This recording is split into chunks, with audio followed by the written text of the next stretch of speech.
Buster Moody. I'm the artist on Task Force Rad Squad, and you're listening to 11 O'Clock Comics.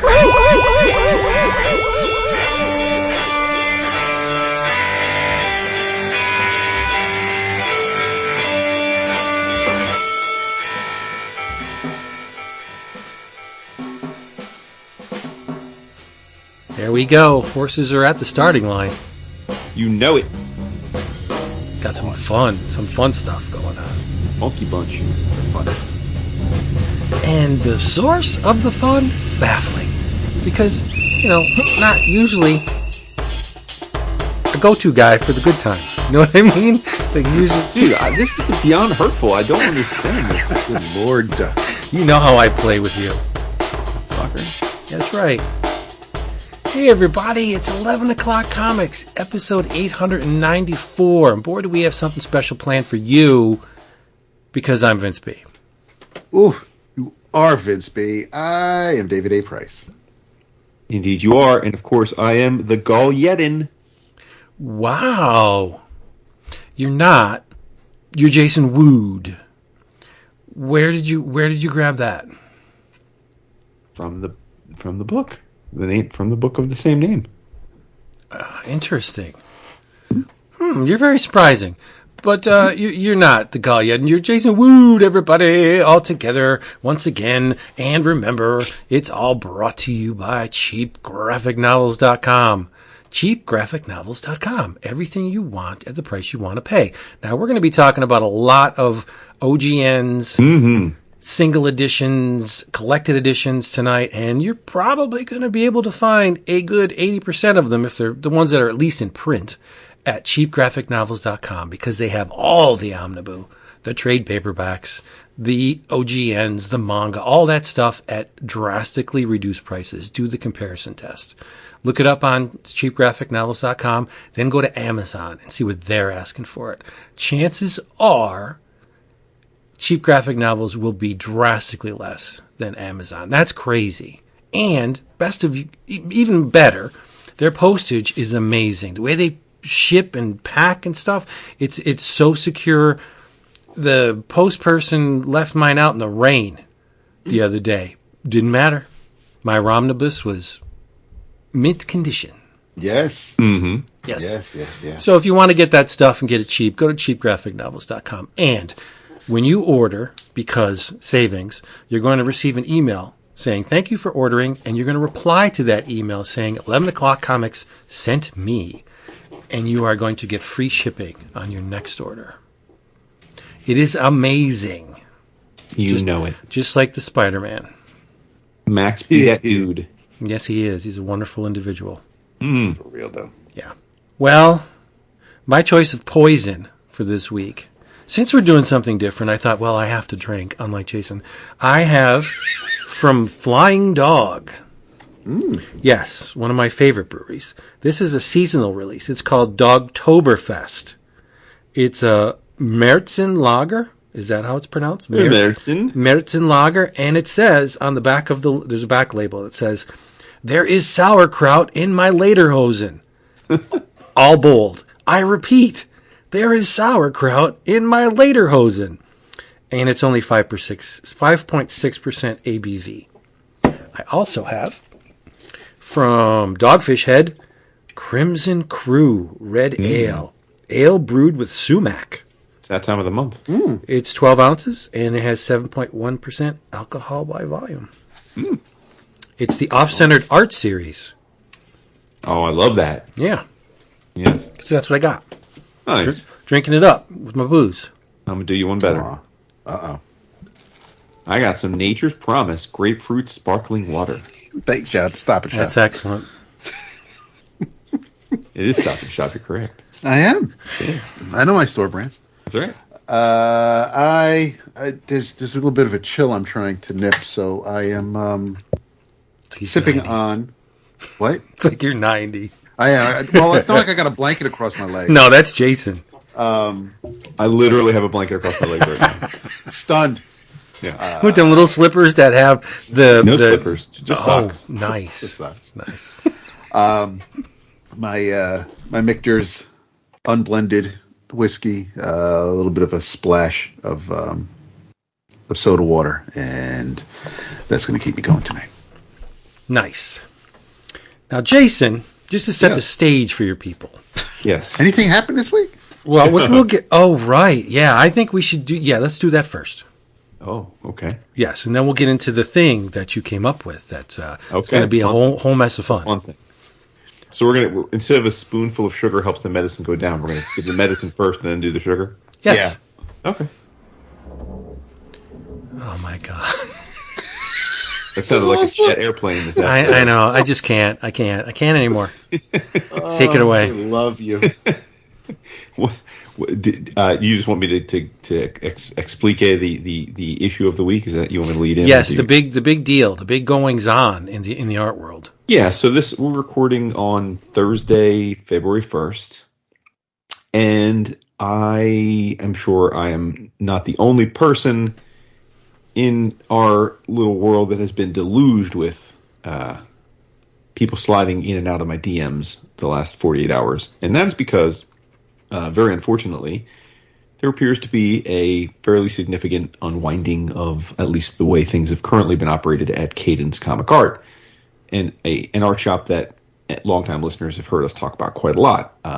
By way of history, I was one of the first ever customers of Cadence because they got started back. I believe the first show they ever set up at was CGS 300 or Super Show, one or the other. I always confuse them now. It's been so long, but one of those two shows. And they were setting up as an art rep, and their first ever client was none other than Mr. Scotty Young. And I remember I bought an Oz page from them that weekend, and that was 15, 16 years ago. And they've grown to be one of the largest original art reps in the world, with at least until this week, probably close to 100 artists ranging from all over the world, ranging from people that have been in the business for a long time to sort of new hot and up-and-comers, but all excellent artists in their own rights. And, and I have been a major client of theirs, to say the least. I have spent, well, I'm not going to put my business out here on the podcast, but I've spent a collective amount with Cadence over the years that would, certainly make a lot of people faint, put it that way. And I'm not alone. I mean, they've been very successful, right? I mean, they have scaled and seemingly done quite well. But a few days ago, I was alerted by a fellow collector that the number 2 and number 3 people at the company resigned, that they left.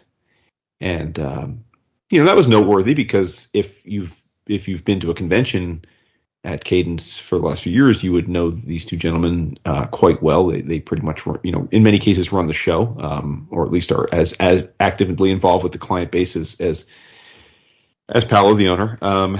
So that was surprising, and I reached out to them, because I've become personal friends with them over the years, and said, hey, I hope all is well. I wish you luck, whatever. And needless to say, they didn't have much to say other than thanks or what have you.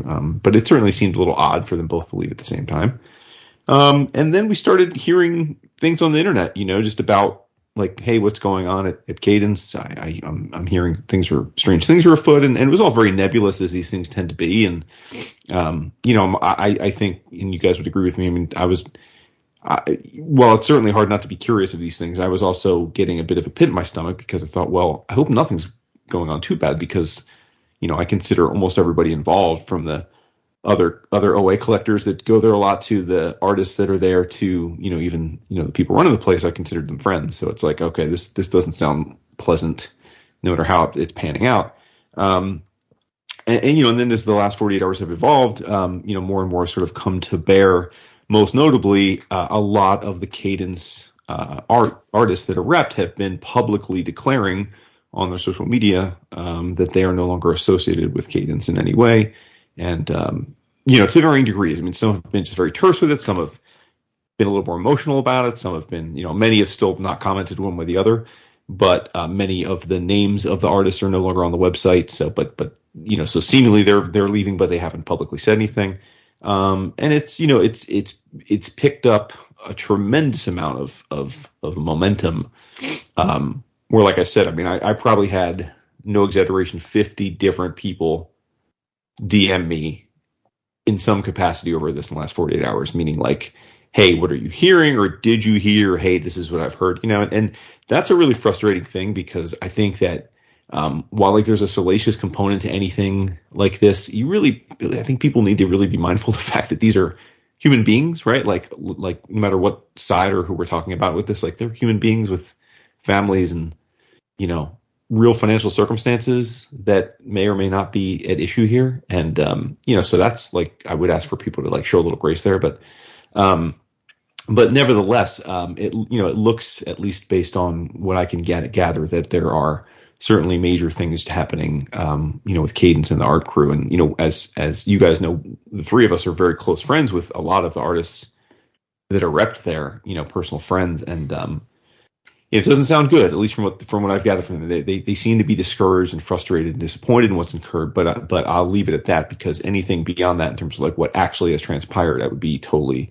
inappropriate for me to comment on, because it's all just, speculation. And obviously we're not involved directly in any way, so I don't want to contribute to the speculation. I have a feeling that, at some point there'll be a full accounting of everything that's happened and why all these people are leaving, and they have, they'll tell their story when they feel comfortable telling it. But in the meantime, I think we should just, wish everybody well here. And I hope that, because again, I mean, this is unusual for us, because the people involved here have played a big role in like our 15 years of doing the show, right? Like at cons, and yes, for me buying a lot of art from these people, but also like we've become friendly with these people. A lot of them have been on our show over the years. We've supported their works, their published works, just passionately. So it really bums me out to see dozens of these people that we were friends with, that bust their ass, seemingly very dejected and sad over the circumstances here. And, that's just outright sucks. And so, I hope everybody's doing okay. I think if there's a good thing out of this, it's that, again, the artists involved here are impeccable talents. And I think if and when they're ready, there will be other firms that are more than willing to do right by them and pick up, their clientele if they're interested. And, to whatever extent, I mean, I've already told a few of them of this. If any of them would like some opinion about different reps, because I've done business with all of them, I'm happy to share it and be honest and candid about what I think their strengths and weaknesses are. But yeah, just everybody keep your heads up. And, to the people listening here, sort of like eating popcorn over this, just remember that, like, for as much as it may seem entertaining to you, it's real stuff affecting people's lives and their families. So it's certainly not something to celebrate. That is true. Yeah. I mean, I'm only on the periphery of this thing because everyone knows that I don't buy original art, but as you said, I am friends with a lot of the artists involved, and my Insta for the past day and a half, every time I check it, there's another person claiming they are no way associated, blah, blah, blah. And it just kept going and going. And I was like, that's when I pinged you. I was like, what is happening? Yeah. And so we'll see what's happening. Yeah, absolutely. I mean, it's a bummer for sure, right? And I just hope that everybody that is announcing they're leaving, figures out what they want to do. I mean, some have put up their own shingle, which makes sense. Some I know have already found other reps that they were friendly with and just kind of knew anyway. And a lot more are just like, I don't know what I'm going to do. So, it's those that if we can help help them out in any way, I would love to. Help us to help you. That's right. Yeah. It's a good day when you can pull a quote from Daddy Daycare. Oh, God. I was thinking you were talking about Jerry Maguire. Yeah. No, why is that in that too? Yeah. Better movie. Yeah. Is it though? Yes. I don't know. Trust me. Yes. Yeah, trust you. Got Jay Morgan. It can't be bad. Oh, boy. So, the recently released patron special episode, we did a 2-hour talk on Batman Year One, which was it was very much fun, which was released only to our patrons. Sure was. And if you want to find out how to get in on that, just go to patreon.com/11 o'clock comics, blah, blah, blah. But in the process of recording that episode, we were talking about evergreen titles and the lack thereof from Marvel. So Jason said, hey, let's do something fun next episode. Let's try and think of all of those seminal works with which you can hand to a neophyte reader that perfectly encapsulates the characters with which they're interested. Right? And so initially there was to be no preparation. We were just going to go in, name a character, see if we can suss out an evergreen title. So that we have a list of characters, and it's called the Evergreen Hunt. Kind of like the Titans Hunt, only not. And so that's what we're going to do. This will end well. No, we're just basically going to see what characters have those books that can be passed on to anyone, completely oblivious of the character or their history. And in my opinion, there is a universe between DC and Marvel in this respect. Oh, for sure. DC seems to go out of their way to make their books very accessible to new readers. Yeah. To wit, they have published since 2013 a DC Essential graphic novels book that they give out. For at least 10 years they've been publishing this. And it had, I mean, if we wanted to cheat, we could bring one of these up or go through a hard copy and see what books are listed. But we're not going to do that. Maybe we'll check against the DC Essential graphic novels at the end. But my point being that DC seems to have carefully curated a selection of works that can be given to anyone to initiate the readers into their universe. Marvel does not seem to care. They did for a very, very slim period of time. Remember when they were doing those hardcover volumes? There was a Doctor Strange, there was a Hulk, and then they just seem to abandon it. So, DC is trying to find new readers. Your opinion may vary as to whether or not they're successful on that front. But Marvel seems to be like, yeah, we're Marvel. We don't need to do that.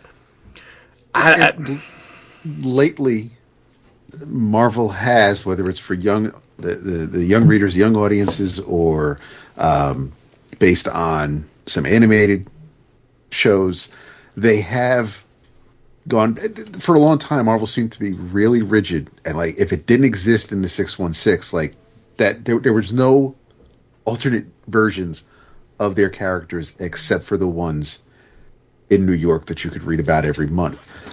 But DC, like you're saying, Vince, never had that problem. It didn't. I mean, this is even. I mean, yes, of course, Marvel had What If during the 70s, but DC is just like we have an idea for a character. We're going to tell it. Continuity be damned. It doesn't need to be within whatever the hell ongoing series it is. I mean, we see that with all the Earth One books. We see that with just with the Black Label stuff, with Batman Damned, or any. It doesn't matter.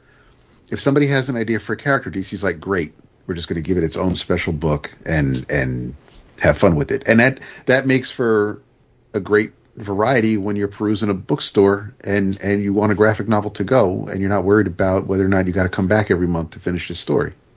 It just makes me wonder the why, with all of the effort and time they put into curating their output. Like, if you go through this Essential graphic novels, it's carefully broken down. Batman, Superman, Flash, Green Lantern. And then after that, it's like the horror stuff, the fringe stuff, Milestone, young readers. Like, they have everything segmented that if you're looking for a particular type of book or stuff around a particular superhero, you can find it very easily in this book. Why? Why have they not eclipsed Marvel? And like, I know it doesn't really matter to anyone, but I would think with this kind of effort, DC would have had the lion's share of the market because it's so easy for people to get involved. And yet they still, in terms of dollar value or, dollars generated, they still fall behind Marvel year after year after year. It makes no sense to me. Right. I don't know. But part of it's just the size of the publishing line each month, right? But true that. But I think for our game here, we should just cancel out Batman.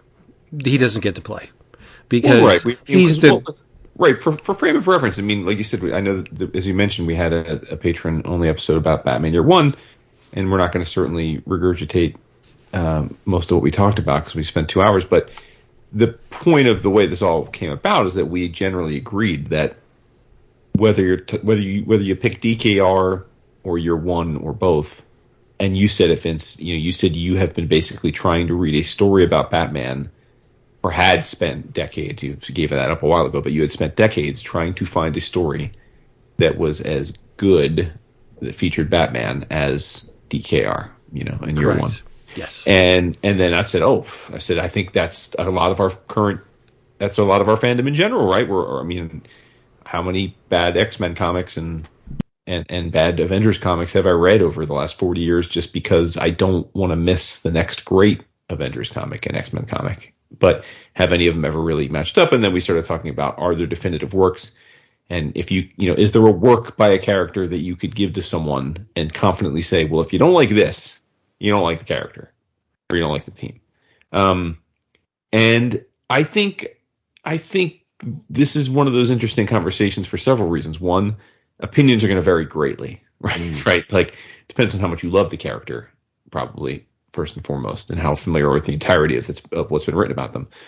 Second, I think that the way you interpret the question can be different. I mean, I think some might be hearing us talk and think, okay, this is going to be your favorite Superman story or your favorite Wolverine story. Not necessarily. I think that's not what I'm going for. I'm not, like, if we had a conversation about what our favorite stories were featuring a character, I would have a list, and I wouldn't really give much thought to whether that story was definitive or the most representative of that character's ethos. And so to me, that's a different nuance. Favorite's not necessarily what we're getting at. Most famous might not even be what we're getting at. That's not necessarily true either. Depending on what character we're talking about. So, it's really just a thought exercise. Like, person walks in from your office and is like, hey, I really think this Plastic Man is cool. Is there one book that you could give me that will let me know if I love Plastic Man, right? And we'd have to be like, well, let me think about that, right? Like, probably what an LCS owner has to do lots of times each year. When somebody walks in and says, I really like, Mr. Mix's like, what should I read? Right. But the interesting thing will be as we go through these and throw some at each other, like whether they exist or not. Right. And whether we can all agree that they exist. Yeah. I impose some restrictions on my choices. I love that. Or choices that I will make. Mm-hmm. Because if it's not in print, I can't give it to them. It's not available. Okay. And if it's it's hard to call it an evergreen if it's not available. Right. Mm-hmm. Yeah, I've been, wrestling isn't the right word, but I've just been mulling it over for the past couple of days because we're focusing on evergreens, and that doesn't necessarily for me like New Frontier is an evergreen, but I don't know if I'd say it's just a Justice League story necessarily, or if it's just a bridge between the golden and silver. I was like Vince, is kind of just imposing rules on myself. Is this it? I basically what it ended up coming down to for a lot of my picks was this is the version of the character or this title that I think is accessible. A new reader could understand the character, or at least get the gist of it, and preferably it's a story that has a beginning, middle, and end. So I wouldn't, for example, since we're talking about year one, mm-hmm. I wouldn't necessarily call year one well, I wouldn't say it's the definitive Batman because he's just starting out. That's not the Batman we all know and love. The guy who's 1,000 steps ahead and knows everything, and it's so. And plus the way the story was written. Go ahead. But there is no perfect Batman story then, because Batman has been around for decades. No. But this is so year one where I would absolutely love for somebody to read that. But if they're like, listen, I like Batman, that's not necessarily the Batman story. It'll be a great story, but there's not a lot of Batman in year one. And that's what I'm getting at. Like, I would rather have somebody I'd give them DKR because at least that's a Batman story, and you get a lot of history in there between the conversations that Bruce or Batman or Gordon, everybody's having. So you get more, there's more meat on the Dark Knight Returns bones than there are on year one. So that's So year one was out of the running for me if Batman was on the list, because it's open ended. There's a lot of avenues you can go down, which is what Jeff Loeb and Tim Sale did, which is what Will and Tom and so many other writers have done, is that they've taken what Frank did and built on it. So that's all I'm saying, is that was just something that I put myself in a box on that. So you're right, Vince. There may not be the absolute perfect be all and end all Batman story, but I wouldn't feel comfortable giving somebody who wants to read a Batman story year one. Sounds like it's going to be an interesting conversation. Yeah. I also yes. limited it to 12 issues or less, because it originally was 8, but then Jason said, well, remember Tom, he's the master of the 12 issue. And I'm thinking, yeah, you're right. So 12 issues or less has to be available in some kind of an edition that I could just hand someone. Mm-hmm. It's not going to, I'm not going to give them an omnibus and have them flip to the middle of it. Hey, I'm interested in that Jesus guy. Well, here's the Bible. Read the whole thing.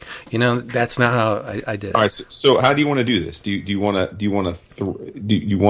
envision us throwing out a character? Or title, and then having the others discuss whether they think there's an example? Right. I'll start with the most difficult one. Okay. I think Amazing Spider-Man. It is, because I don't have one, so I can't. I actually came up with 3 for different reasons.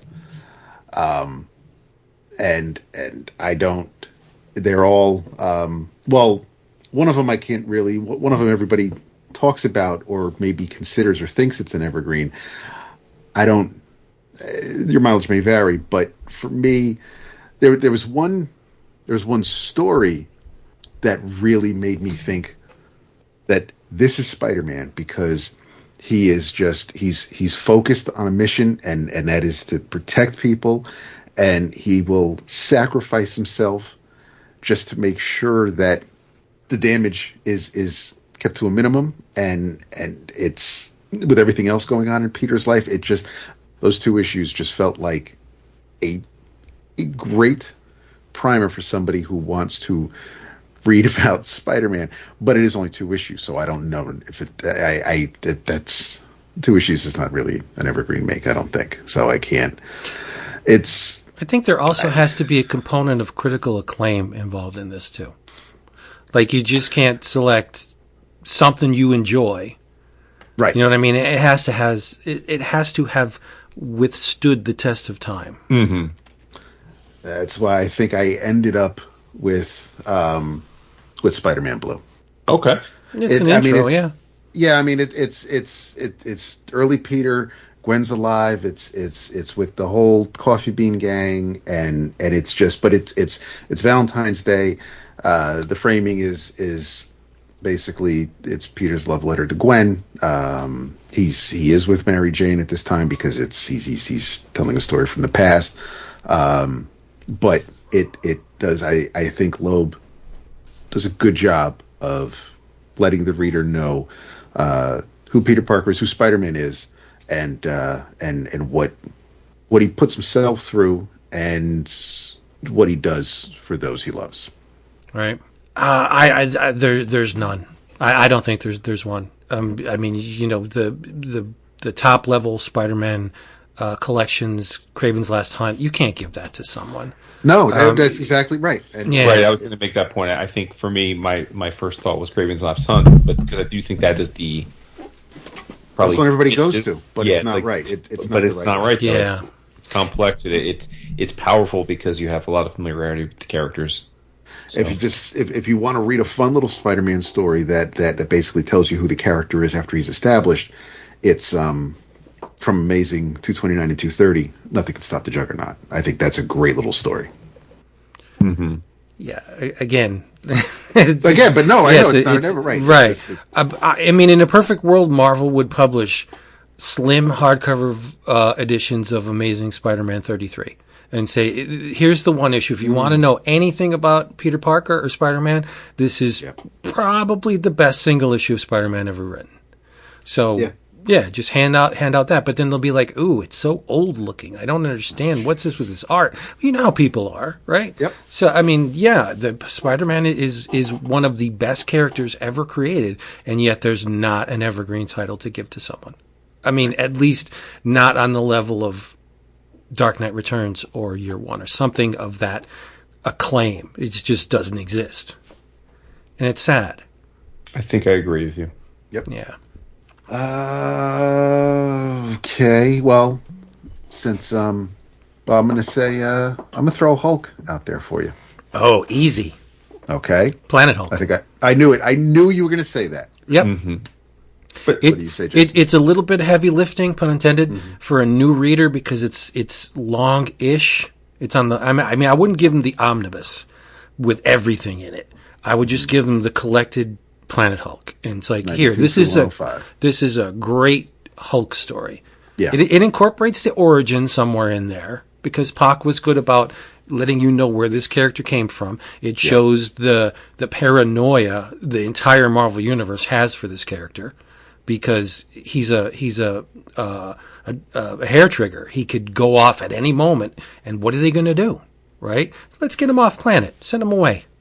Brilliant solution. Not so much. Yeah, that's issues 92 through 105, primarily written by Greg Pak with Daniel Way, but and a slew of artists, which I won't run off. But yeah, that was on my list. What do you say, Jason? Yeah, I think it's the closest for me, and some people are probably hearing this and thinking like, well, what about the Peter David run? Well, that's kind of the point, right? Like when we talk about Hulk, we think of things like the Peter David run, but that was what, 8 years, 9 years? Yeah, whole mess of issues. So it's like you can't just say the Peter David run for this because yes, I mean I would think because of the length of it, it's probably the best Hulk run ever, but that's not what we're talking about. And so I think Planet Hulk's the closest for me.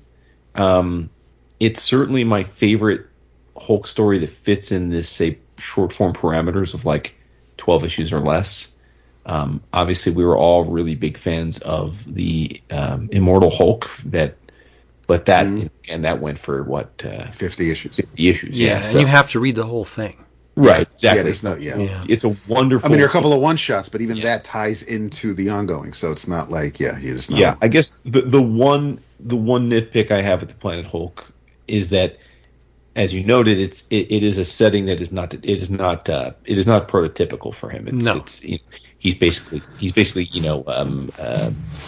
like John Carter Mars or like Conan in space. Like he gets, and there's some cool things about that. He gets to be himself unapologetically, right? He can be the rampaging Hulk without any consequence because in that world he needs to be, which is a neat difference from World Breaker. Yep. Yeah, all of the best. I love that. I mean, I think it's a pretty good pick. I think it probably could be. I guess what I'm thinking is, if someone said to me, "I want to read about the Hulk," would I hand them Planet Hulk, thinking that if they liked it, they'd be like, "I'm a Hulk fan." But it's so this version of Hulk has been so different, right? Like you've had so many different iterations of Hulk. Well, that's the thing. All of the best Hulk writers know you either have to get Hulk away from the Marvel Universe. Bill Mantlo with the Crossroads and the Puffball Collective and just getting in with Jarella, get him out of the regular Marvel Universe. Or you have to significantly change him to the point where he's not a global threat. Like the Pantheon. The Pantheon, Mr. Gray, like they know that Hulk as a character, the original rampaging Hulk he is just a nuke, and he doesn't play well with the rest of the Marvel Universe. Oh, that's why, and for the reasons that Jason pointed out about it being a different environment for the character and not something that somebody might be used to seeing. Right. I went with Regression, which is from Incredible Hulk 286 through 300 and Annual 12, as Vince pointed out, written by Bill Mantlo. Sal Buscema, that because that's really kind of like that's just, it was after he was pardoned. It was before, it was right at that cusp before he had to go back to just being a mad berserking monster, and they had to shunt him off the crossroads. But that's what I think about when I think of Hulk. When I think of just Hulk smash and the big green behemoth. I love Planet Hulk.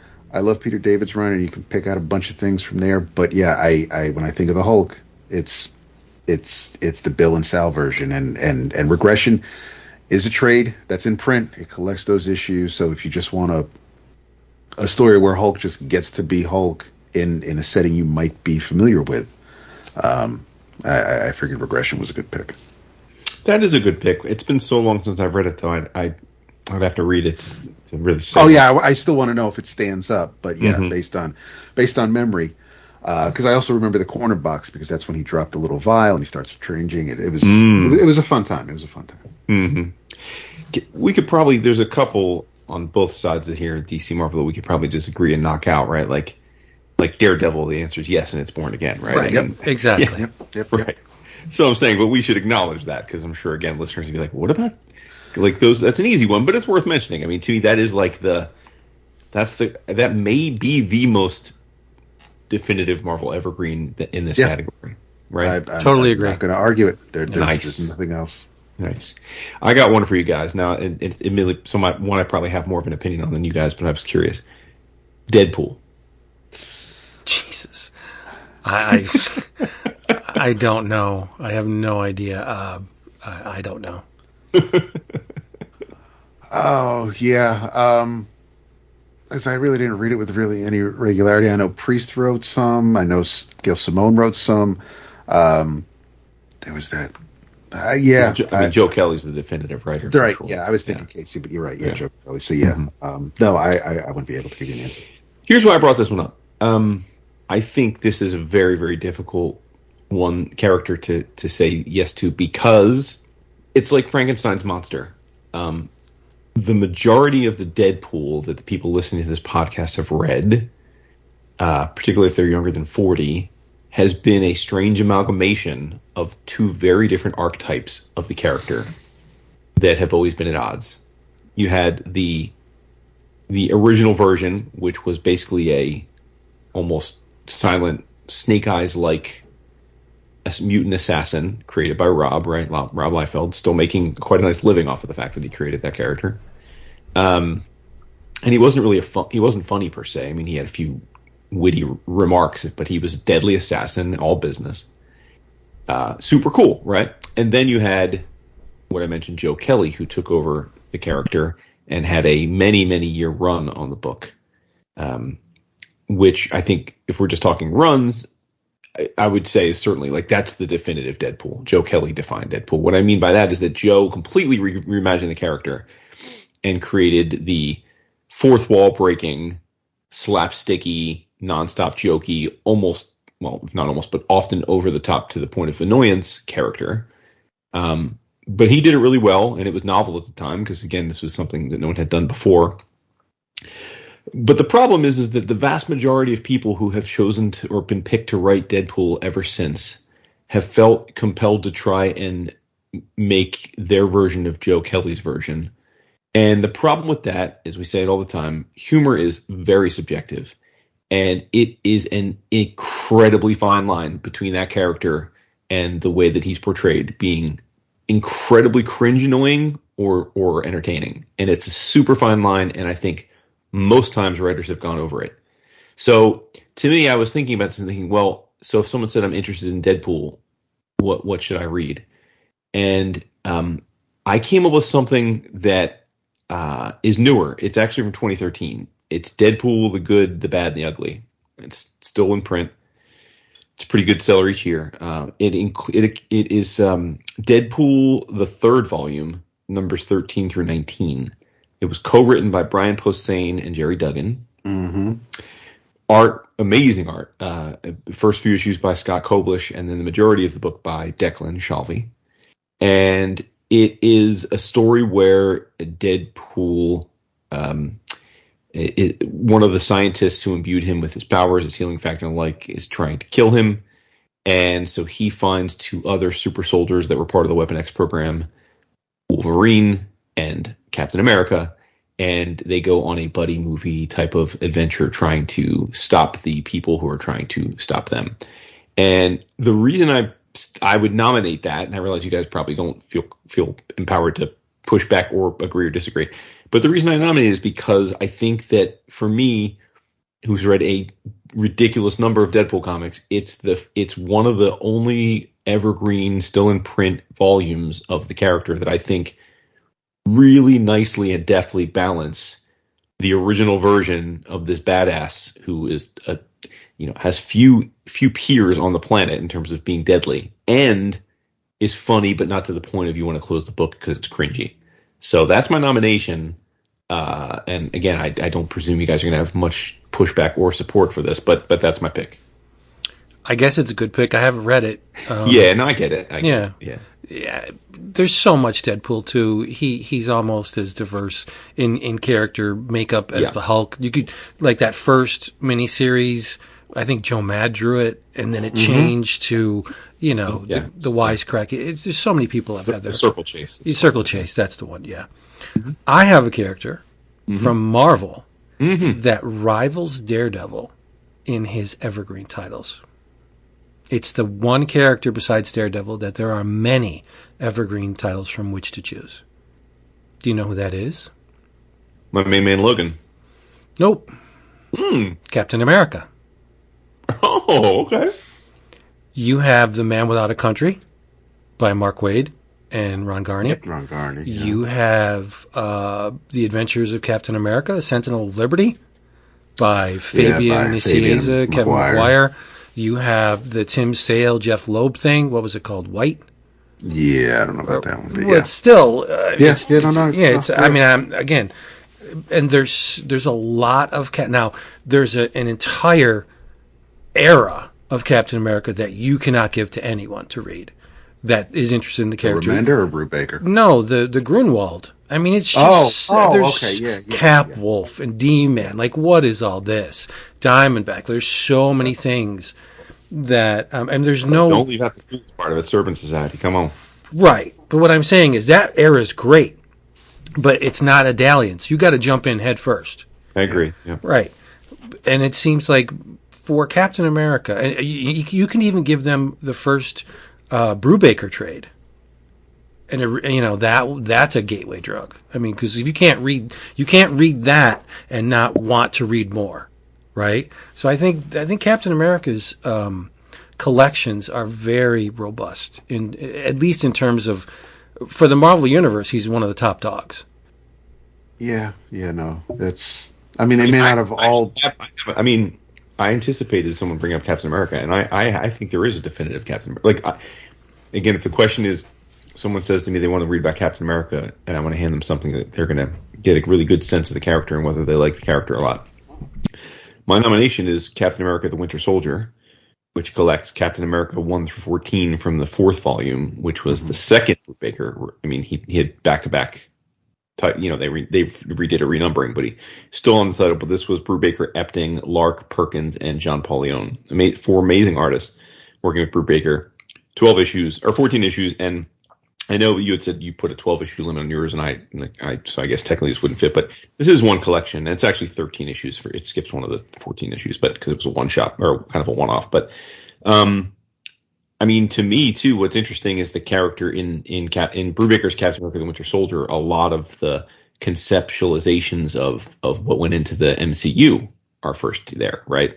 I mean, this book, for those that don't know, is about Bucky Barnes not being dead after decades of being dead. I mean, that was in a industry where nobody ever really dies. Bucky Barnes was dead for decades, right? Since we only knew him as a dead character for forever. And then Brubaker brought Bucky back, and he's subsequently been a pretty mainstay fixture in the Marvel world, both published and cinematic as the Winter Soldier.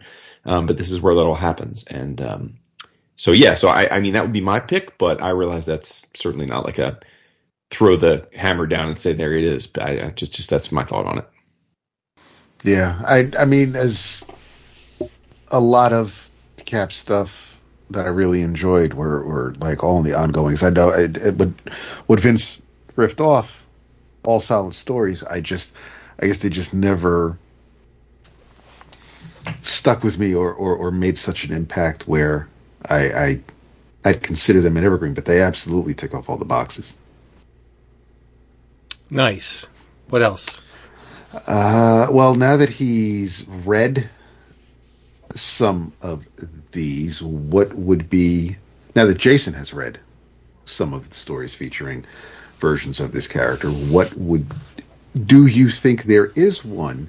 And if there is, what is Grendel's evergreen? I mean, you're throwing me for a loop here because, I mean, like, I don't know. I wasn't knowing we were playing with not, because to me, like, Grendel only exists, like, there is only one version, right? Like, in the sense that, I know what you mean, there's lots of different versions of Grendel, but, like, it's all Matt Wagner, though. I mean, Sure. yeah. Yeah, I don't know. I mean, I think the answer is no, because each one is its own character, and each book is a different length, and as we talked about, it's often drawn by different people. But I think that, like, the thing that's definitive about Grendel is that it's a collection of characters tied together through the eyes and mind of Matt Wagner, right? I mean, that's how I see it. But obviously, you're far more nuanced with your Grendel knowledge than I am. Do you have a pick, Vince?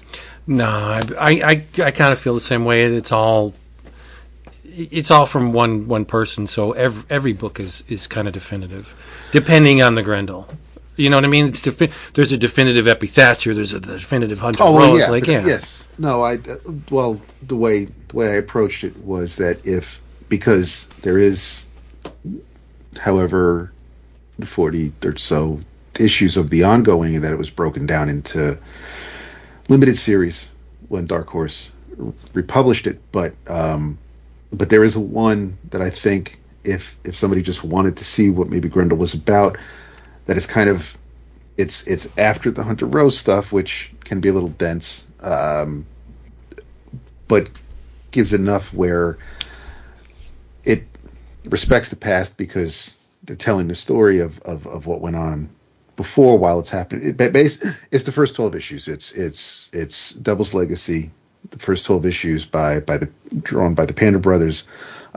Christine Spar is the Grendel, and that's the one where I think it's a really strong starting point because yes, the Epi stuff, the Orion, and even because I was even thinking of War Child, but you do need to know what came on before Grendel Prime. So when thinking about it, it made sense. If I'm going to give somebody something to read from Grendel, I probably wouldn't start with Hunter Rose just in case they want to read something a little bit more comic booky and not read so much text.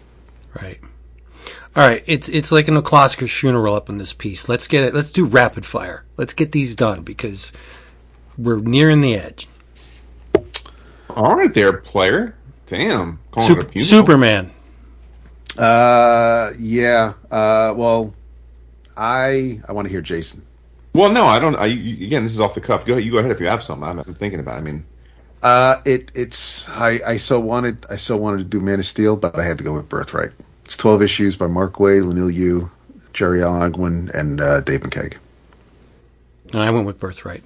Or not Birthright. Yep. Damn it, no. I went with Man of Steel. Yeah. Because it's perfect. It's awesome. It's an absolute introduction to Superman, but because there's so much more beyond that, and deliberately so, it just isn't as self-contained. I mean, not that Birthright is, because it's a complete origin story, but it builds on what Byrne did. So it's kind of like I'm having my cake and eating it too with Birthright. But I if Birthright didn't exist, it would absolutely be Man of Steel. Yeah, I'll take. I mean, whatever you guys say is fine. I don't have a strong opinion on this one. I mean, my favorite Superman story is All-Star Superman, but yeah, I don't know if that's definitive. So, I think it is. For me, though, it's so much in love with the Silver Age, and it should be. But it's not that makes it impenetrable, but it's Grant being fun and quirky, and so yeah, for sure. All right, well, how about Avengers? Oof. Avengers Forever, issues 1 through 12. Busiek, Pacheco, Marino, and Steve Olive. Yeah, I had 2. Avengers Forever for sure. That's one of the easy, but like anytime anyone's ever asked, in fact, that's happened to me a lot. Like, people see the movie, I'm into the Avengers, what should I read? I say, here you go, Avengers Forever. But there's another one, Avengers No Road Home. Al Ewing, Jim Zub, Mark Waid. drawn by Paco Medina. We all loved it when it came out. It's a good one. Super Yeah. fun. That is a good one. It gives you back gives you the origin story. I mean, it's a little twisted, right? Because there's this new character, but it walks you through the origin, takes you through modern, has a decent chunk of characters, but doesn't bog you down with just, it's not like Justice League Unlimited. There's not 100 characters you got to know. I just think it's terrific. So those would be the two I'd hand someone. The only one that came to mind was Avengers Forever. Yeah. Because I forgot about No Road Home. But yeah, I would definitely include that. Yeah. Yep. Yeah. Here's Wolverine. a hard one. Oh. No, we'll I was do gonna give Wolverine. Yeah, Wolverine's easy. The I think Claremont. there's a lot. I think There I is. know you said I think there's a lot you could pick. Claremont Miller, Wolverine miniseries. The Weapon X, Barry Windsor Smith. Yes, For sure. Those are the two. I think those are the two. Yeah, there's that one that Azzarello drew. I forget the name of it, but it's Riso. No. Riso. No, you mean Eduardo I mean, Riso? Azzarello wrote it, and Riso drew it. I Yeah. think. That was good. There's Logan. There's which is not Logan. Origin. Right. Which is certainly, but for me, the two I think the original 4-issue miniseries that's drawn by Miller, written by Claremont, and Weapon X, which is definitely packaged as an evergreen these days as one whole story by Barry Windsor Smith, but was, as we know, was serialized in Marvel Comics Presents for a long time. So those are the two, because I think they're the two most pure aspects of the character. I think if you read those two, you're going to know exactly who Logan is when he's the most interesting, I think, to read. Yeah. Right. Yep. Iron Man. I mean, I want to say Demon in the Bottle. Yeah, because they that's keep the that in default, print, right? But I don't know. Is it fair to say that it's the most memorable because we weren't used to seeing prominent superheroes have alcoholism? But I don't know that that's the definitive Tony Stark. I don't think honestly, so. right? Yeah. No. Yeah. I don't think there is one. I kind of agree. I mean, maybe once. Yeah, I mean, even during the on the road to 200, when Stain had taken over Stark and Tony was getting it back, and it was the introduction of, I think, the Silver Centurion armor, and it's pretty and it's a funky story, but yeah, I wouldn't even collect it. I might even go so far as to say Civil War. Except Tony reached the zenith of what a dick he's always been, right? But I don't know. Okay, here's a relatively easy one. Okay. Flash.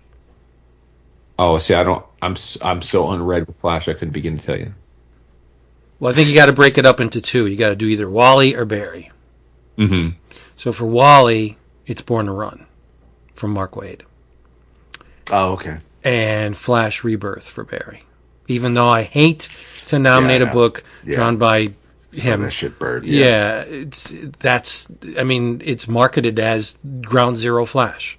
Yeah. So that's the one you would hand someone. It is. I mean, listen, Johns was having fun bringing back some of his old Silver Age favorites, so it definitely fits. If I had to pick a Flash one, I would probably, just like Jason did, I'd have to go Crisis on Infinite Earths.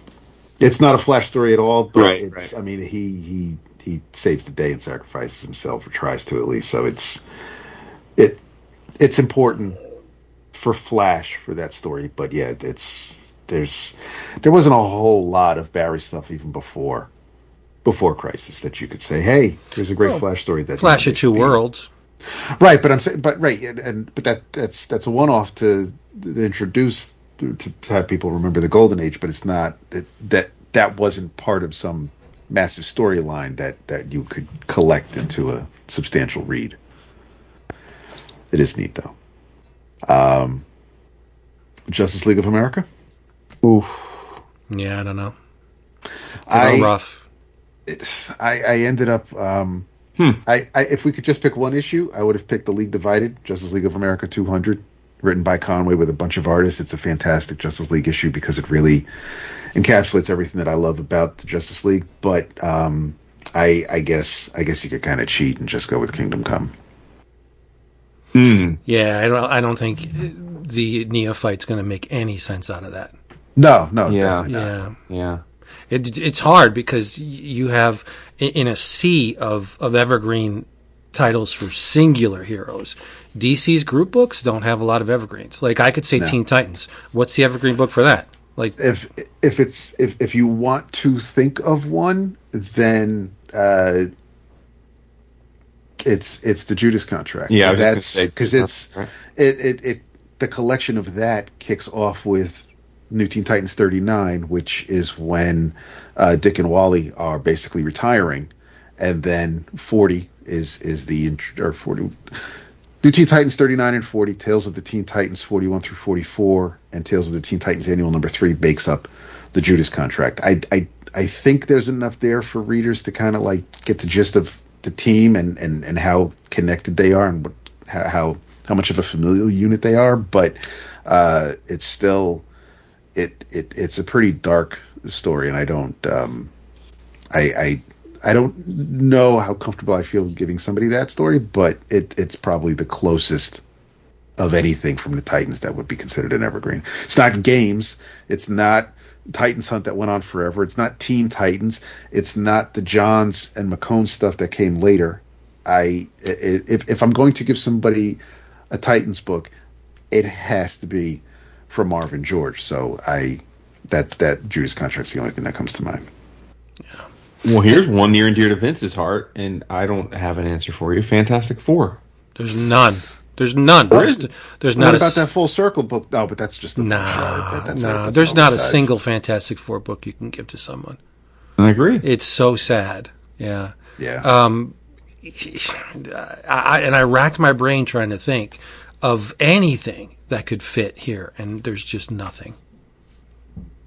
Yeah, because it's all like you'd be either like, oh, go like a lot of the answers to these would be like the Omniboo, right? Like go and read the original Lee Kirby Omnibus, right? Like I mean those first 50 plus issues are like the DNA that created most of the Marvel universe. So like that, but it's a worthy read. But that's I'm telling you to go read 50 issues. So it's like, right, right, and it's a feint because if they liked it and they wanted to check out current stuff, they would. It's not even the same. It doesn't even feel like the same characters. Yeah, right, and then if you gave them the Hickman, oh my goodness, like what am I reading? Yeah. It's just too spread out and too diverse. Yep. It's sad. Agreed. And the thing that impresses me about DC, they even have evergreen works for their second and third tier characters. Like if you said, "Oh, I like this Constantine character. What do I read?" Well, you give him Dangerous Habits. Boom, you're done. Yep. And it's like Swamp Thing. Oh, you get the first Alan Moore collection. There's just so many evergreen books for their characters that it's just ridiculous. True, but like, where would you treat something like an Animal Man, right? Because I don't think I guess you give him the first volume of Morrison, right? Yeah, the Morrison first volume. But then again, it just scratches the surface of that character. Right. You can't give them the Lemire run because that's 1,000 pages. Yep. Right. For Animal Man, yeah. And I was thinking Wonder Woman. What is the evergreen Wonder Woman of title? the Trinity? She's the one that I think doesn't have one. At least not an easy one. I think because again, if you're telling me like, oh, I want to get to know Wonder Woman, I'll mention the Perez, right? But I don't know that there's any collection that's readily available and always in print. Probably just the first, whatever collects the first handful of issues. Yeah, but I think those are generally these days found in like larger archival collections, right? I mean, yeah. You have things like, very recently we had Historia, which is phenomenal, but it's too new. I can't tell you, it's too new. It's got to stand the test of time. And is it just Wonder Woman, or is it like all the Amazons? Like, is it? Well, that's the other thing, right? It's right. Exactly. It's not really pure Wonder Woman, and it's certainly not a take that's like most of the other takes we've ever seen. But I can't think of too many short contained Wonder Woman. As cool as it is, I don't, and not that it went on for years and years and years, but I enjoyed it, but I don't know if I would consider like the Azzarello and Cliff Chang series well, that was like 40 issues. Right? No, that's what I'm saying. Like whatever, if there's a if there's a solid collection of like the first 12, okay, cool. Yeah. But I don't know if that's a Wonder Woman that really sticks, or just I don't of all the versions of Wonder Woman we've had throughout the years, that one just doesn't stick with me as much as others have. Mm-hmm. Yeah, It's really sad. There's a lack of books with staying power for Marvel. Like I was thinking Thor, and I immediately want to think Simonson, but you can't give someone the Simonson run. It's too long. No, but you can, because I have it written down here. You can give them the Searcher Saga from 340 through 353. Okay.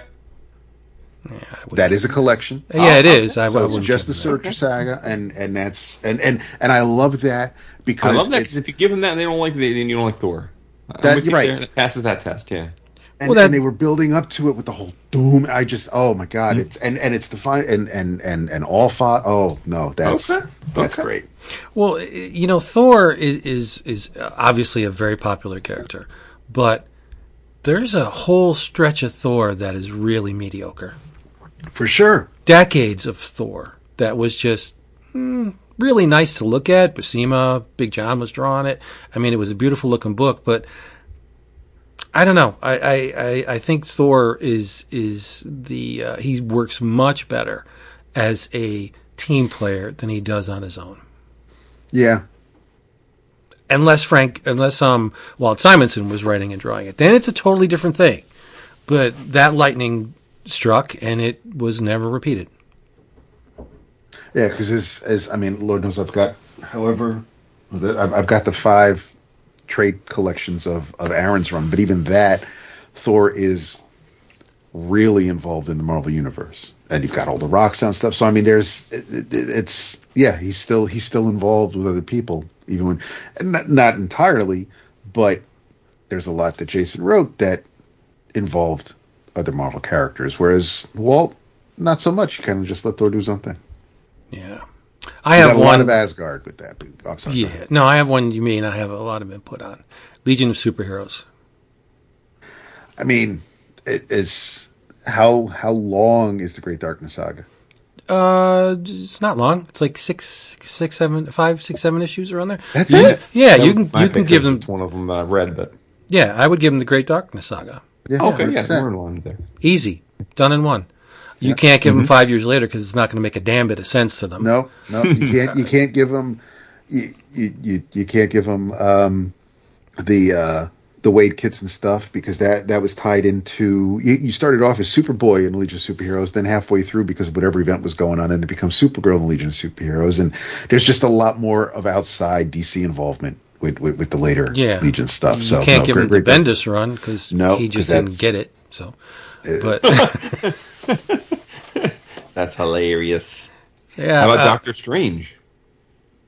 Oh man, I mean, I like a lot of Doctor Strange stories. I mean, I don't want to say the Oath because that's just that's a knee-jerk reaction, and that's not necessarily the strongest Doctor Strange story. So I wouldn't feel right giving somebody that.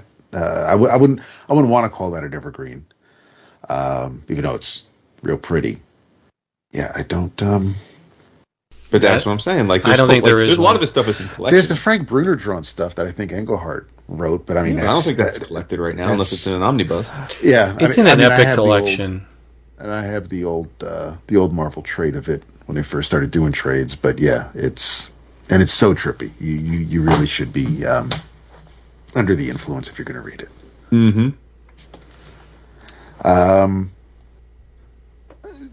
There were a couple, but. And there's really only one for me, but what do you guys think, if you think, of Green Lantern? Yeah, I'm not going to say Rebirth. No, I'm not. I don't. You don't want to go back to that well? No. I didn't either. But if you don't want to do a whole lot of heavy lifting, you don't want to waste your personal time searching for a book for this person who's inquiring about Green Lantern, I would give them Rebirth. It's easy, it's accessible, it's in print, it's well written, it looks like crap, but and in that case, then if you want to give them something kind of modern. And you don't want to do Rebirth, you could always do Secret Origin. My only problem with that is that it was smack dab in the middle of like 2 storylines. You had it basically kicked off. It was almost like a prologue to the introduction of the Black Corps and the fucking where all the heroes came back was it? What the hell was it? Not Final Crash. It was but it was when Black Hand was reviving all the dead characters. Oh, Blackest Night. Thank you, Christ, Jesus, yes. Yeah. So But it was right after Sinestro Corps War and Blackest Night, and so it's a neat little origin story, but it was basically just designed to introduce you to the characters from Blackest Night. Right. There's a problem with Green Lantern because for the majority of the publication history of Green Lantern, there were no color rings other than green. Right. Yes. So for an introduction to the character, I would try and find something that does not bring the other colors into it. Then if they liked it, I would say, okay, now this is really going to set your world on fire. Now we'll give them Sinestro Corps War, the collected edition of that. Yeah. Because then that starts with all the colors and yeah, it's a hard call. You don't want to muddy the waters for someone who's inquiring about a character. So what's this Green Lantern about? Well, he has a power ring and it's green. Wait a minute, there's a blue one in here and a yellow one and an orange. Like, what is? So I wouldn't want to, stir the pot too briskly. Because people are finicky, they're funny. Oh, for sure they are. Yeah, and which is if I'm pressed, and sure some of it may be dated, but at least as far as getting to the core of what makes and for me, I mean, if somebody comes to me asking for a Green Lantern book, they're going to get a Hal book. If they're not getting Mosaic, they're going to get a Hal book. So if I want to show somebody what Hal is like as a Green Lantern, or what the concept of the character, what it does for me, it would be Hard Traveling Heroes, and then I get some Green Arrow as well. But it's been collected. It's in a million places. But I mean, these handful of issues, they look great. Again, yes, they're of an era, but I mean, some of those stories are sure as hell relevant today because of the crap that's going on in the world. So. I think I'd like to think somebody could still enjoy it, even if it's older than a lot of our listeners. Speaking of Green Arrow, Longbow Hunters. Yeah, I knew you were going to say that, and I love that, but I actually had I had that written, but for me, I ended up going with because of the story itself. And Longbow Hunters is so great. But there's the Archer's Quest from Green Arrow 16 through 21, written by Brad Meltzer with Phil and Andy on art, James Sinclair on colors. That's just what was neat about that is it followed the Kevin Smith run because that's who kicked off the series. But there was also a lot going on with Ollie because it deals with his funeral from because Ollie sacrificed himself and he had died and now he's back. So Archer's Quest kind of just fleshed that out a little bit more and it really gave some unique perspective on Ollie and his family and what he goes through or what he would do to protect those he loves. And I think of that story often and fondly.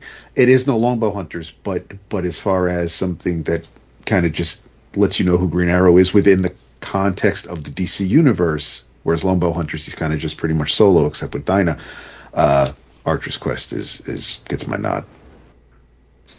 Yeah, I mean for me it's Longbow Hunters for sure. Yep. First Green Arrow story I think I ever read. So nice. That's a good one to start with. Shit. Yeah. So, I'm trying to think any that can stump you guys with. Let's see how. Oh, here we go. Lobo. He chintzes. He mocks. The Giffen Alan Grant Lobo. Bisley, yeah. Just how many the issues first we talking? 4. The first 4, or you could also. But if you really want to beef it up, then you can also include Lobo's back. That's another 4 issues. You're not going to give them Omega Men. What? No, you're not going to give him Omega Man because that's not Lobo. But you're not going to give him the Cullen Bunn stuff because that's emo goth Lobo. You're not going to. Wait, what do you mean it's not Lobo? It's totally Lobo. It's totally just the look though. He looks more like. He looks like a clown. It wasn't refined yet. Right? Yeah. Yes. Yeah. He wasn't the Bastich, but I mean, he had, of course, his ongoing series, but no, those first couple of minis were that's all you need to know who Lobo is. Yeah, we got to give Okay. Tom King a little bit of much earned love and say, okay, Supergirl, Tom King. Yep. Vision, Tom King. Yeah. Adam Strange. Yeah, pretty much. Yeah, I think definitely. For the general public, I would even say Mr. Miracle. Well, I was going to bring up Mr. Miracle, and then I thought you were going to be sitting there crying in your tears because the blasphemy of ever saying someone other than Kirby could have No, done the definitive. Jack's run's not going to click with contemporary readers. Yeah. It's just not. Newsboy Legion, Tom King. Yeah, I guess. If you remember, I mean, I'm sure you do, but way back when Tom was first getting rolling on Batman, we had him on the show because we were excited for him. I think it was right after he put us in the book as being killed off by the Joker henchman. And you remember he said something, and this is a decade ago, and I'm sure I'm bastardizing it and paraphrasing it, but he basically said if he could, his dream would be to have a career where he created definitive stories about characters in the way that Alan Moore did. And he wasn't trying to say he was going to be like Alan Moore, but he was saying that, or Frank Miller, when, like we talked about on the bonus ep, like when you think of these creators, the reason they're all-time greats is in part because they have given us definitive stories of many characters. Right. Like when you think, like, what is the story I should, like, what's the best this character's ever been written? It's these names come up. And a decade later, fast forward, I would say, and I recognize that, maybe I may like Tom more than some listeners, vice versa. I don't know, but I would say definitively he has done that a few times already. Like, and he's been smart. He's been picking secondary or tertiary characters who haven't had the volume of work done about them, and so there is more open space to craft an interesting and definitive version. And I think he's done a nice job with that. I think he's on his way to living up to that goal that he set for himself.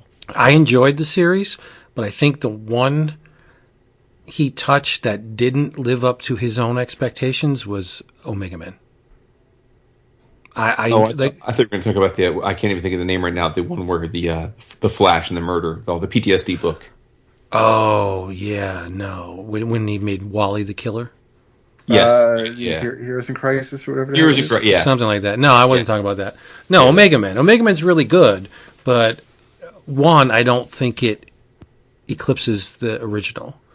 And two, I don't think it was accessible enough that a trick that he's managed to pull off with every one of his 12-issue series, except for the Omega Man. Like, I don't think the Omega Man clicked like Supergirl did. Right, yeah. All right, that's it. That was fun.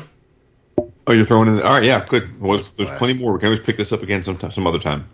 Cool. Well, let's do a fast au revoir, French thing of just name one and we'll say going out. The Atom. Wow. It's not the definitive origin, but the only Atom I would give to someone is Sword of the Atom. Sword of the Atom, yeah, 100%. Agree. Yep. I'll give you one because there's an easy answer. Captain Marvel. Oh, the death of. That's the Captain Marvel. Isn't that sad? That is. Yeah. I would say the same with New Mutants, right? You go Marvel graphic novel. I mean, that's. Oh no. Yes. No. Yes. What? No. Wait, say it again. Yes. He said for the New Mutants, the Marvel graphic novel. Of course. No. It's only a brief glimpse into the characters. Well, I mean, it's okay. I mean, listen, we can't give him the Demon Bear. It's too big. Is it? I don't think so. I think it's less than 10. Yeah, I do too. Oh, yeah. I don't know, man. Yeah, I would definitely give him Demon Bear. Well, if it's less than 10, I stand corrected. I remember. Or the Asgardian Wars. I would give. I know that's not the best. Yeah, that's lit. That's pretty lit. It's lit, but it's not. I don't think it's number one. It is an evergreen title because they just keep that sucker in print. Yeah. But I don't think it's a it's a good insight into what the New Mutants were. That It's doesn't- at that point, yes, but not, Does the collection include the 2-issue oversized X-Men Alpha Flight? Oh, well, I don't know. Oh yeah, the Art Adams stuff. No, yeah. Paul Smith, I think. Or Paul Smith stuff. Yeah. Yeah. I think so. Yeah. Nice. Well, this one's easy because there's really only one collection for it anyway. Super Sons. Well, that's weird. Wait, what? That's weird. I don't think doesn't the character itself have to be like worthy of being definitive to like Super Sonic? They're like brand new. They're just like baby versions of they're young versions of the other characters. Well, they're not young anymore. No, yes they are, Oh. but no, the Tomasi and Jimenez omnibus I was thinking of, but That's an omnibus though. yeah, but it's basically like a dozen issues. Oh, okay. All right. Yeah, it's not a massive omnibus. It's not Who's Who. Okay. Vince, how about Conan? Oof. Yikes. Yeah, I don't know.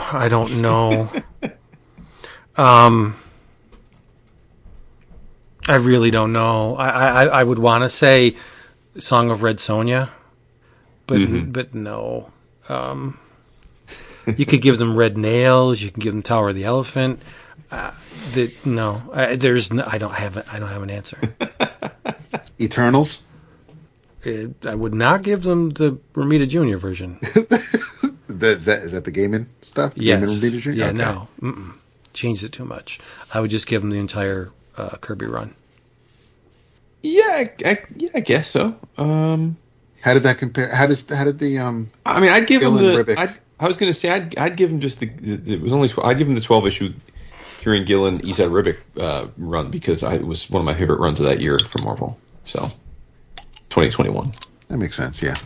Oh shit! 2021. It was that recent? Yeah. Wow. Yeah. It was COVID. It was a COVID book. Yeah. Ghost Rider, none.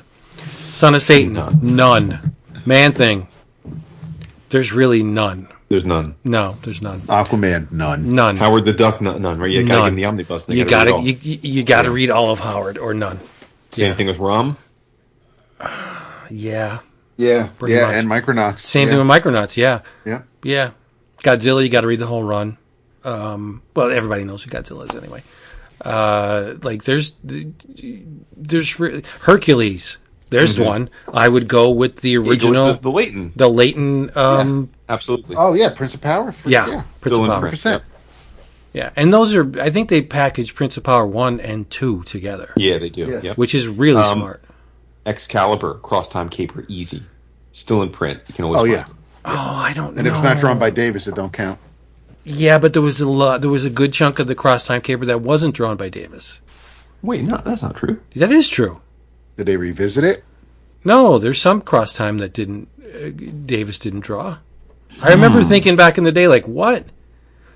Anyway, I don't know, bro. I would only give them a book, Excalibur, if it contained the Nightcrawler Warlord of Mars issue, because that is the single best, not only Nightcrawler story but Excalibur book. Yeah, but I would give Mojo Mayhem for Excalibur. That's the Art Adams book. Yeah. Yeah. To me, I'm with the. If it doesn't have Alan Davis, it ain't it's not definitive Excalibur. Sorry, I can't. Oh, here you go, Vince. What? Teenage Mutant Ninja Turtles. Oh, the first volume. Yeah, Right. that's what I was leaning towards. I mean, Sylvie's been doing some great stuff, but again, that's still it's. No, can't- you got to cut your teeth on the original, and they say, and Yeah. then you the 1-2 punch. You give them that, and then the next one is, oh, here's where they are today, and they'll be like, Yeah. oh, look how they've changed. Dan, you know what? Props to you because here I am recommending Cross Time Caper and thinking like I remember it like it was yesterday, and then you're dropping this what I thought was nonsense about Alan Davis and Paul Neary to do the whole arc, and you were freaking right. Of course I am. No, I'm saying, but props to you because I would have fought you on that one. I would have been like, nah, dude, you're totally wrong. But I know. Yeah, no, but you were right on that one. 100%. There are very few Marvel books that I love. Excalibur's one of them. Yeah. So I mean, we'll pull a deep cut. Do you remember who some of the other artists were? Was it James Fry? No, I think it was. I'm going to say. Oh, It wasn't Zurcher, but it's a Zurcher-like artist. it's not Joe Mad, but it's somebody with oh crap.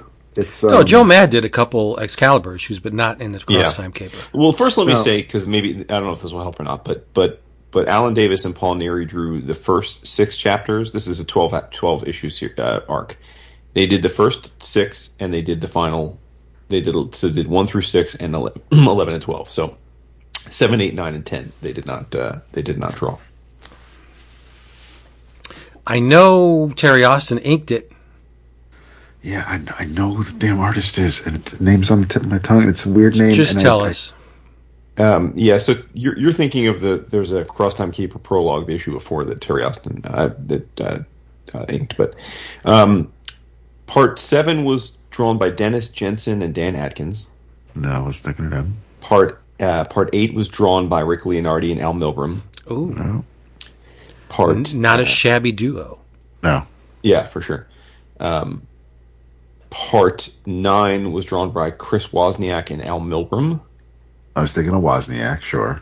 Part 10 was also drawn by Chris Wozniak and Al Milgrom. Yeah, I was thinking of Wozniak. Those are your fill-in issues. Woz. Crazy. You know, I have the entire run of Excalibur bound. I know you do. Love do? it. I love it so I much. have all the issues and the omnibus. I got it in many versions, but yeah. I even like the Warren Ellis issues. I Yeah, don't. all right. Yeah, I don't love them, but I like them. Same. Yeah. Is that when Pete Wisdom was introduced? Mm-hmm. Yeah. Wisdom's a dick. Yep. I don't cotton to what he did to Kitty. And he stays being a dick. Like, even in Yeah. the Well, he's like, what was British. it? The Captain Britain in MI-13. Like, Yeah. it just yeah. Yep. All right, everybody. We have way overstayed our welcome. Seriously. Yes. We hope you enjoyed that little game. We're going to be doing another one probably soon. In the meantime, I want you to check out. I know we're not supposed to repeat ourselves. That's almost like I'm not racist, Yeah. but Yeah. The guy who came up with the rules. no, just saying, we're not. You know what? But I want to do a bunch of quick hits because I have, and the it's episode where we overstayed our welcome is the episode you want to do it on. No, I'm not doing it now. I'm doing okay. quick hits next episode. But this was one of the quick hits that deserves a little bit more finesse. But I've managed to curate my Wednesday comics so finely tuned that, you know, when you get your books on Wednesday and you bring them home, you're like, okay, I'll read that. I'll leave that to stack up. I'll read this, and these other 4 I'll let stack up. I read everything that comes out on Wednesday. That's how finely tuned I've managed to Nice. get. It has never happened before. So I'm hoping it lasts. One of the books I have to read when it comes out is Incredible Hulk. This is Incredible Hulk number 8, written by Philip Kennedy Johnson, illustrated by Nick Klein. It's part 3 of the Uncle Sal Ghost Rider story. I talked about it before. This war devil that goes by the name of Ginny Degal manages to take over the Hulk's body, right?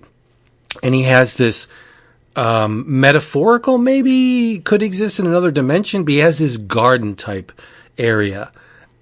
So when he takes over the Hulk's body, Banner gets shunted into this ethereal, otherworldly garden, and there's a carcass there.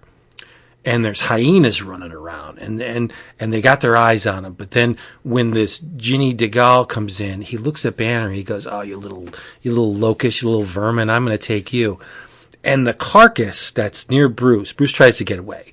The carcass that's near Bruce transforms into the Hulk, but he's all shredded and bony, and he takes Bruce Banner and puts him in his rib cage. And the Hulk's like, he's mine. You're not touching him. Essentially, Banner is a prisoner of the Hulk in this series. And this issue perfectly illustrates this fact by housing Bruce within the Hulk's rib cage. It is absolutely amazing. And Klein illustrated this section in his watercolor style. It is just absolutely gorgeous. We are not worthy of this book. It is so freaking good. There's a tag team chain action between the Ghost Rider and the Hulk. Hulk goes chained, and the Ghost Rider throws the chain to the Hulk. Hulk jumps up on this giant creature, this Ginny DeGal, wraps the chain around its neck and pulls and separates its head from its body. Like, it is just amazing.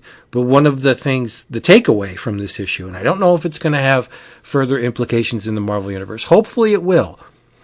Ghost Rider makes an interesting revelation about Leo. Remember the little kid that he protects? Mm-hmm. He said that the thing that brings him back to the land of the living claims that if Leo dies, everything will go wrong.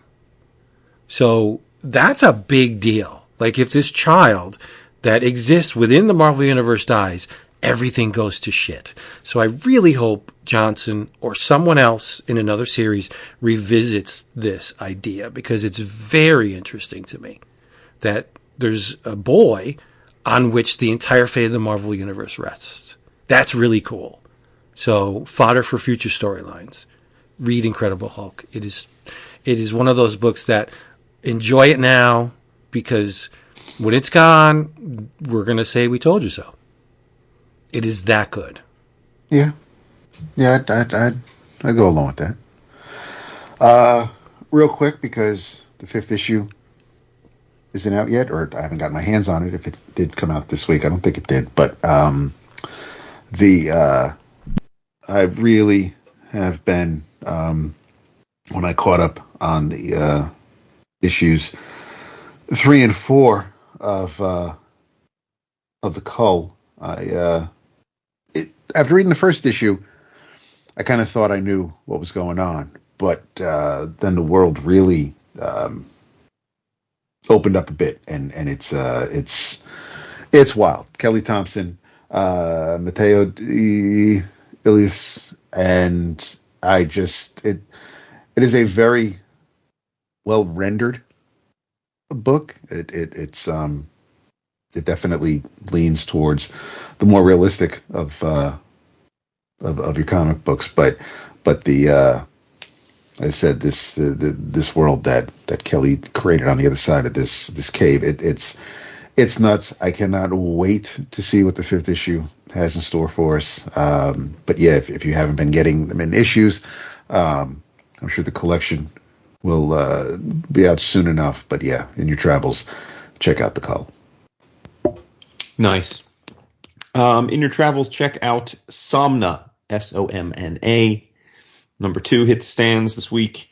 It is published by Distillery, the new publisher. Ah, yes. Doing the hype to Prestige Books. This is it's a collaborative work. It's written and drawn by Becky Cloonan and Tula Lotay. They both write it and draw it, with colors by Lee Lowridge.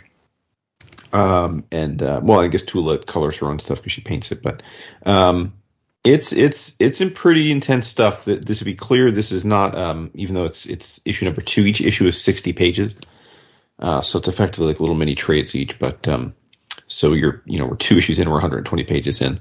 But this is in the 1600s in England, a small English village, at a time when there's a lot of religious Protestantism, puritanical stuff going on, and witch hunting and the like.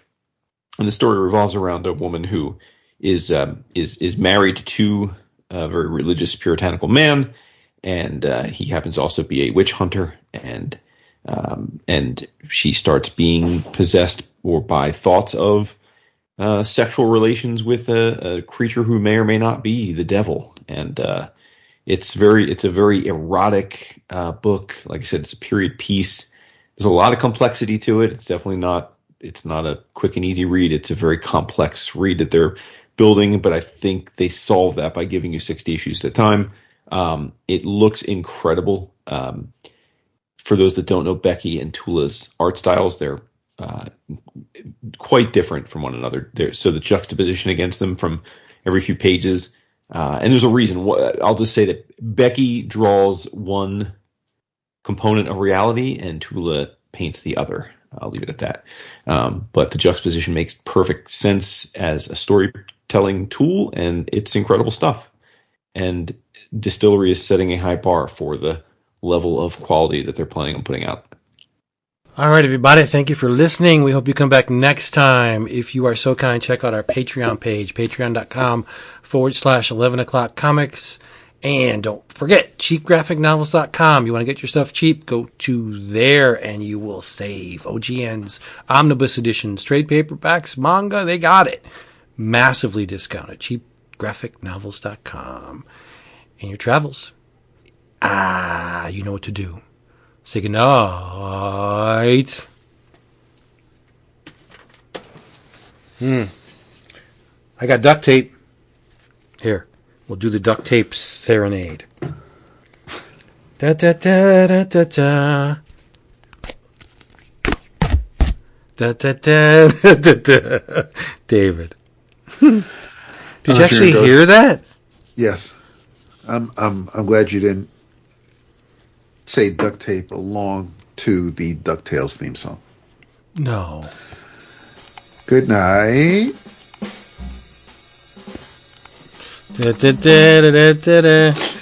Da da da da da. Boom boom boom. Too long. Boom boom. Oh my goodness. There you go. Tell them you love them so much. So much. Too much. That's it for that one.